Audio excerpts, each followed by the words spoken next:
Daily Parsha Insight for Tuesday, 4th of year, April 21st.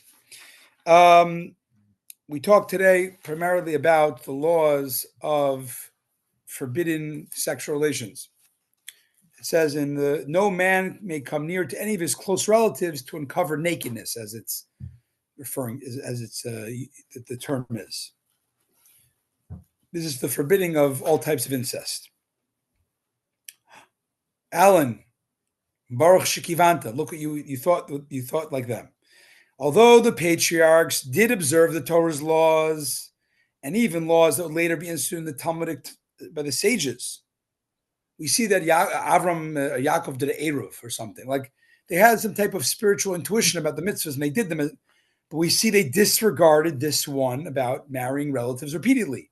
Abraham married his niece. Jacob's sons married their sisters and so on. Right? Jacob married Leah and Rachel, as you said. The reason for this is because society back then was so depraved in the patriarchs' times, there was simply no suitable choice for mates outside the family circle.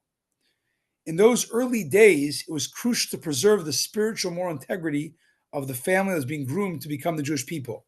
So in order to ensure that their future children do not inherit negative traits from unworthy mothers or absorb negative attitudes while being raised by these mothers.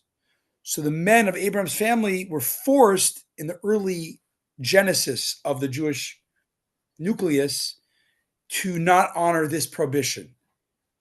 And they were not really legally bound. It was only voluntarily they did mitzvahs. But this one would have ruined the spiritual, psychological purity.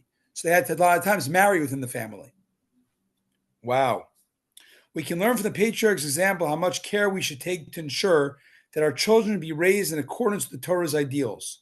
First of all, by trying to be the best parents we can possibly be, and then by ensuring that their upbringing and environment support and encourage absorption of the Torah's teachings and values. So we see that the marrying outside the family, not marrying in the family, was disregarded when it was not legally bound because they wanted to ensure the spiritual psychology upbringing of all the kids.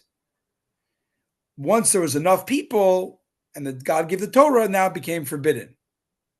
But in the building of the family, they had to be very, very careful in the